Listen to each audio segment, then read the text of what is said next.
Today on Studio G, reporter Jamie Seymour has some good eats right here on campus. And UNLV athletes prove that their athletic abilities go beyond sports.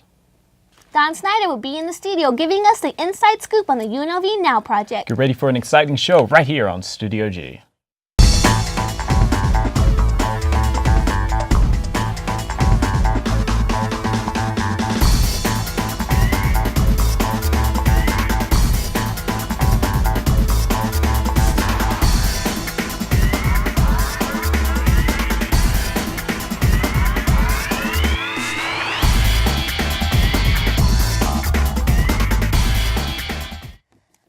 And thanks for joining us on another episode of Studio G. I am Alexis Mers. I'm Carl Winder.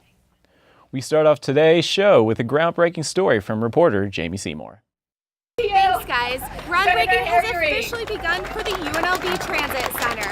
RTC officials, as well as many public officials, were here for the groundbreaking ceremony. Construction is set to begin soon, and it should be completed by fall 2013. Some of the public officials that came out to support the groundbreaking ceremony included Senator Harry Reid, Congresswoman Dina Titus, President Neil Sumatrask, and our very own Hey Reb. Officials let the audience know about their hopes and goals with the new transit center. As updates become available, we will let you know. Back to the desk. Thanks, Jamie. Drivers in Nevada are going to be able to get to their destinations quicker now. The state Senate cleared SB 191 15-6 on Wednesday, which would increase the maximum speed limit to 85 miles per hour on selected Nevada highways. The Las Vegas Sun reports this law is mostly for rural areas in Nevada. Senator Patricia Spearman opposed the bill, stating fatalities would go up if the speed is raised. But the bill's sponsor, Senator Gustafson, said Utah raised their speed limit and saw fatalities go down. Gustafson went on to say this law is not meant for urban areas. It is aimed at raising the speed limit on four-lane roads, and there would be no change in how speeding laws are enforced. This bill allows the State Department of Transportation to decide where the speed limit should be posted. Democrats in Las Vegas can now get a chance at becoming an assembly member. The Clark County Commission is accepting applications for Assembly District 17. According to the state law, applicants must be registered as a Democrat and live within the Northeast Las Vegas Valley District. Applications will be accepted until Tuesday, April 9th at 5 p.m. and are available on the Clark County website. The new assembly member will be appointed during the Clark County Commission's meeting on April 16th. As you may recall, this seat was previously held by ousted Assemblyman Stephen Brooks, who appeared before a judge via video feed in California this week. Brooks pleaded not guilty to felony evading resisting a peace officer throwing objects from a vehicle in willful harm to a police service dog. The incident occurred March after Brooks led police on a high-speed pursuit. A bail reduction was denied, and if found guilty, Brooks could face up to 5 years and 4 months in jail. A story we covered earlier in the week regarding a driver who crashed into a local restaurant has been identified. According to the Review Journal, 18-year-old Gage Lindsay was booked Tuesday at Clark County Jail on charges of driving under the influence, causing substantial bodily harm and felony hit and run. Lindsay told police he blacked out before the crash and looked groggy. He went on to say he didn't know what day it was. He and his passenger, 21-year-old David Roldan, tried to flee from the scene but were stopped by people at the Egg and I restaurant, according to Metro. The accident happened on Monday as Lindsay plowed through the restaurant, injuring 10 people. Metro said there were no fatalities. Blood and urine samples were taken after Lindsay's arrest, and the results are still unknown. Roldan was not charged with the crime. For many students, college can be a bit overwhelming, but Lauren Stevens has your ticket to relaxation. Have you recently felt stressed, struggling, looking for an escape from everyday's life's trials and tribulations? Well, then you're in luck. Some of our students just need a place to get away, like for a migraine or something like that, and just to have a quiet spot. The UNLV's Wellness Center, located on the second floor of the Student Recreation Center, has a solution. Massage chairs, free and available to any enrolled student who's paid their student fees. Whether you need a little rest and relaxation, a quick back rub, or a nap, this room is available at a first-come, first-served basis. We average at least, I would say, 65 students a week using it. Some of them are in every day, some of them are in just once a week. It's very popular because it's quiet and it relieves a lot of the tension and stress in your upper back and lower back. And sometimes people just lean back in the chairs and kick them back and take a half-hour nap. As it becomes more popular through the student population, word of mouth, you know, you tell 10 friends, they tell 10 friends, and pretty soon the whole campus is going to know. And considering that we have 3 chairs, we can't accommodate the whole campus. You can schedule a time 24 hours in advance, or just waltz right in. They get up to a half hour at a time in a chair. For more information on services offered at the Wellness Center, just walk in or visit them on their website at unlv.edu/srwc. Trust me, Rebels, this is one feature you won't want to miss out on. For Studio G, I'm Lauren Stevens. Be sure to check out the Wellness Center for more services. Free Sweets areas on campus have become a target for mobile food trucks. Reporter Jamie Seymour has the story. While many trends tend to come and go, a recent one to hit UNLV seems like it is here to stay. Whether you've seen the bright colors of the trucks or smelled the food cooking from inside, there's a good chance you have encountered a food truck. They have become increasingly more common on campus, including the free speech areas by the student union and the library. I wanted to be where the people are. Initially what I wanted to do with the truck is I wanted to make it like, I just wanted to create a fresh perspective on the sidewalk cafe. It's just such a cool and fun atmosphere, and then you don't really get that atmosphere. It's not very easy to create if there's no people. So The growing variety of food trucks on campus range from wings to sandwiches to meatballs and more, and provide a convenient yet different eating alternative for students who may not be near the student union or would like more of a variety than most campus dining options. Food choices in the student union kind of get boring after a while, and all these food trucks offer something new, so it's just something to try. Although the food trucks are in close proximity from each other, owners do not see other trucks as competition, but rather a similar cause that is unique and essentially there to serve the campus. I don't feel like that at all. I mean, everybody has something unique that they offer, and I think it's awesome. I think it's really cool to be able to have that kind of variety and give people those options. It's exciting. With the growing popularity of food trucks on campus, it seems like they're definitely here to stay. For Studio G, I'm Jamie Seymour. Carl, have you had the chance to try those yummy food trucks? You know, I've tried out every one of the food trucks, and you can't go wrong with any of them. I haven't had the chance yet. Oh, wow. Got to go to them. Kind Got of to go to disappointing. them. UNLV athletes revealed their talents outside of sports during the first annual Student Athlete Talent Show. The UNLV Student Athlete Advisory Committee put on the talent show to bring rebels from various sports closer together. We spent a lot of time trying to create an environment so that student athletes could have more oneness.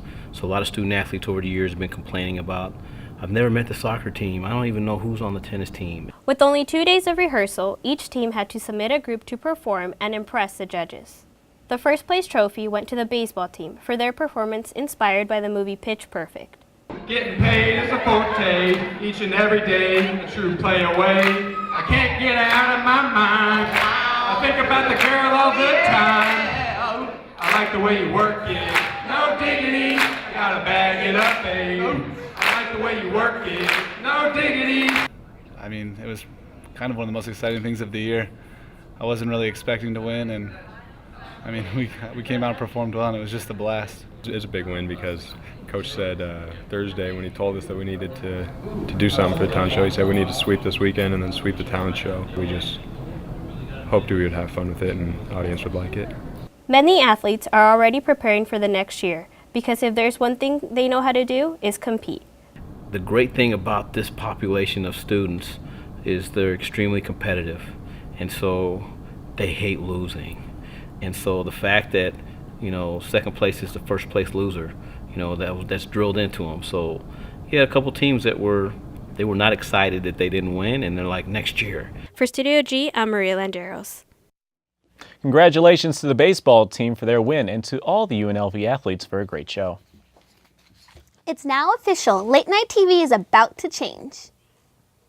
NBC has confirmed that Jimmy Fallon will take the place of Jay Leno on The Tonight Show after hosting the program for over 20 years. Reports say the network is seeking younger viewers for the popular late night program. Some people think it will be a welcome change. Really? 20 years, that's been a long time, but I heard change is good, so I'd be excited to see what the new show would be like. With the arrival of Fallon, The Tonight Show will also be relocated from Los Angeles to New York City, with Lorne Michaels serving as executive producer. In a statement, Leno congratulated Fallon, telling him, "I hope you are as lucky as me, and hold on to the job until you are the old guy." Fallon is set to take over in the spring of 2014. And now it's time for a quick break, but coming up on sports, Justin Fuller gives us an update on the injury of Louisville basketball player Kevin Ware, along with the latest highlights and scores in the wonderful world of sports, baseball, and more. And Taylor Albers has Sin City's weekly forecast. Don't go anywhere, Studio G. We'll be right back in 60 seconds.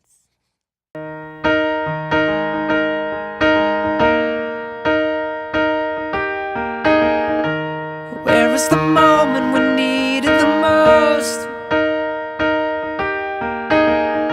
You kick up the leaves and the magic is lost. Tell me your blue skies fade to gray. Tell me your passion's gone away, and I don't need no carrying on. You stand in the line just to hit a new low. You're faking a smile with the coffee to go. And tell me your life's been way offline. You fall into pieces every time, and I don't need no carrying on, 'cause you had a bad day. UFC 160 is coming to Las Vegas, and the main event will be a rematch between Cain Velasquez and Antonio Bigfoot Silva. Let's go to Eddie Vargas, who has more.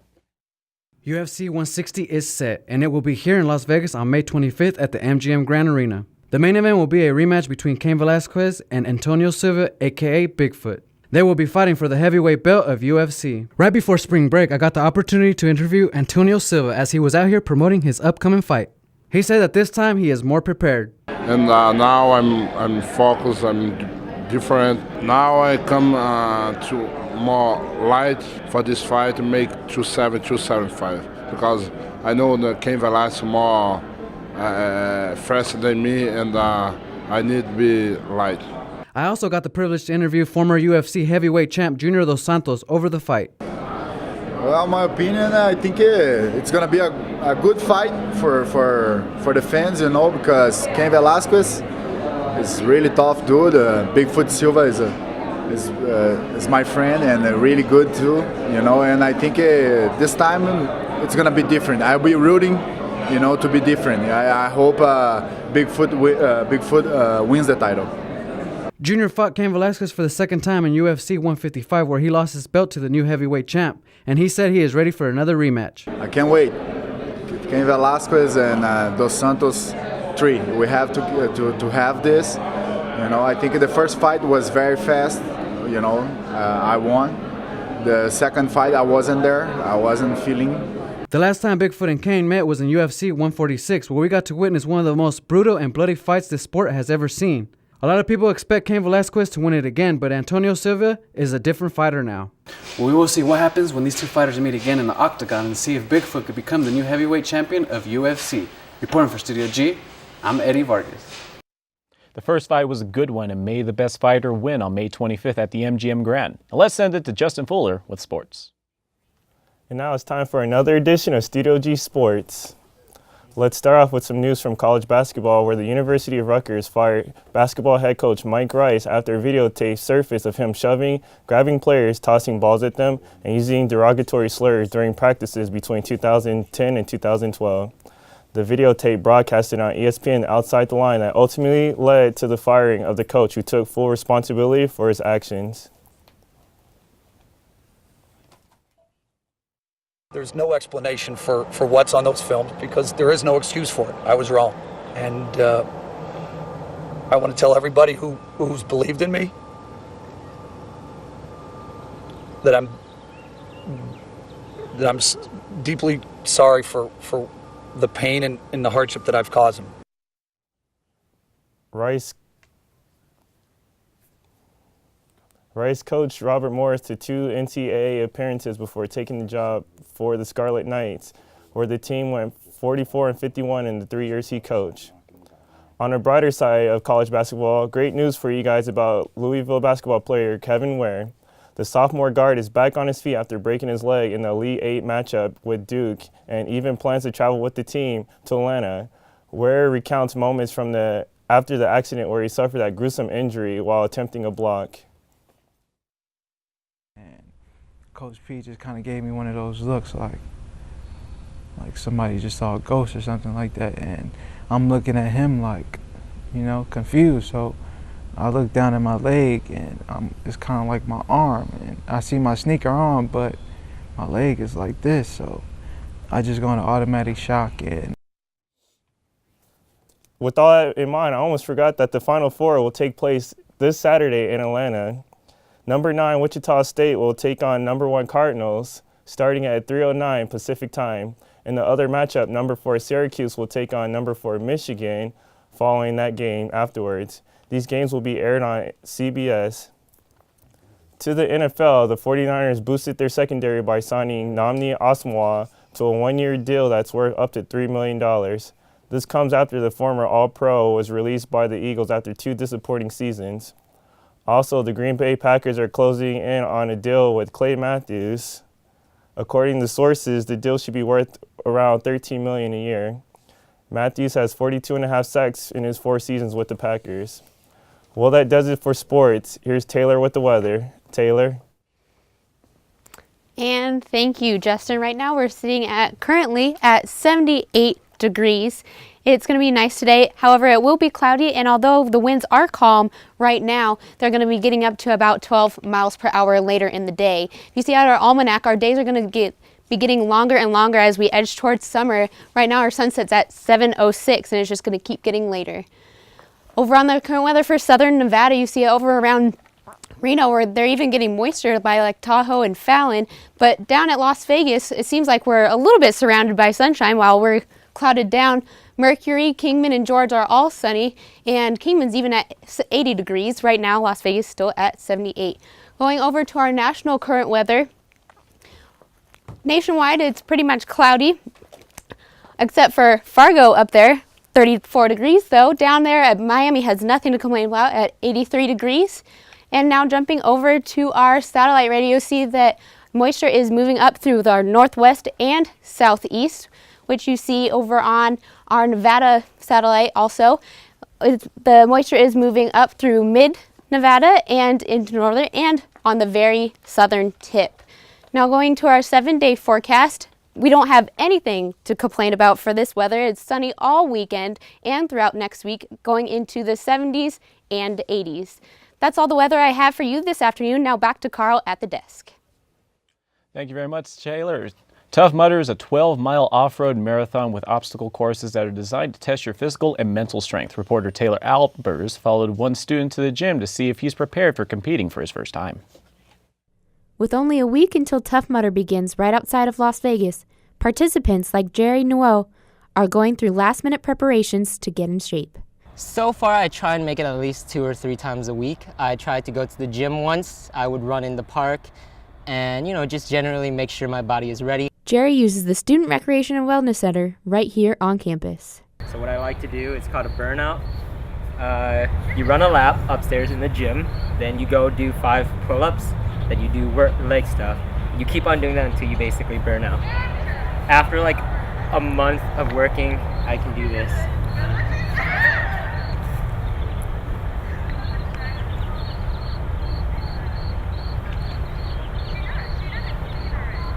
And this.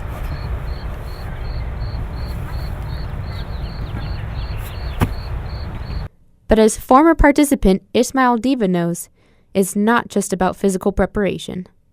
A lot of things that I did learn was not quitting, never giving up, and that I saw a lot of that come into play during Tough Mudder. It was basically the same mentality that I had going through my training in the military. Tough Mudder's website states 3 facts.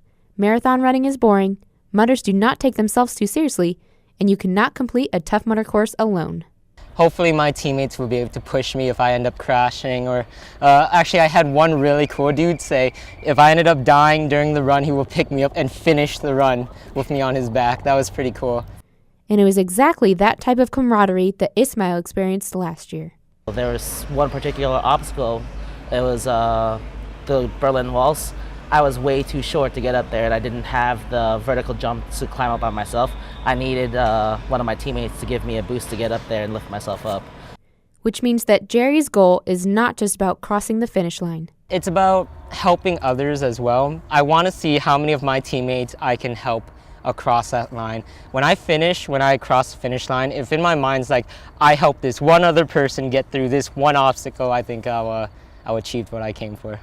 For Studio G at UNLV, I'm Taylor Albers. The event will take place next weekend just outside of Las Vegas in Beatty. We wish a successful and safe competition to all mudders. The Food and Drug Administration has decided not to run its new warning label for cigarettes. Attorney General Eric Holder says the Food and Drug Administration will propose new labels, but it could take a few years. What you are looking at now is a series of graphic warning labels made for cigarettes. They include a man smoking through a hole in his throat, a baby next to a cloud of smoke, and a smoker's lungs next to healthy lungs. The Food and Drug Administration decided not to challenge a court ruling that said the graphic images violated free speech, protected although smoking has declined from 42.4% in 1965 to 18.9% according to the Centers for Disease Control. The CDC says that smoking is still the leading cause of preventable death in the United States. Attorney General Eric Holder says the Food and Drug Administration will propose new labels, but it could take a few years. We'll be right back after this short break. I'd like to thank the members of the UNLV community that have started something. I became a big sister to make an impact in a child's life. I became a big brother to get involved in my community. 4 hours a month, you can make a big difference in the life of a child. I became a big sister because I wanted to start something. Contact Big Brothers Big Sisters of Southern Nevada and start something today.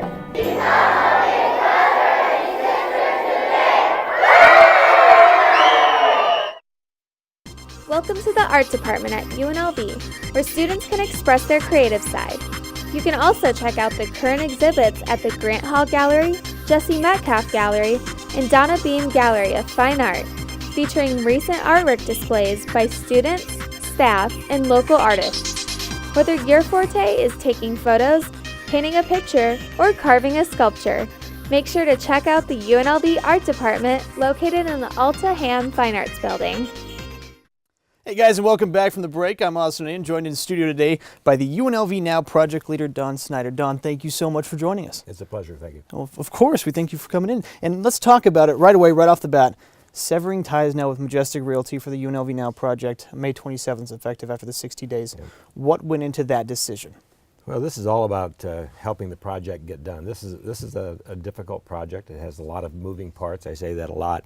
And the project has evolved a lot over the course of the last 2 or 2.5 years from when the conversations first started.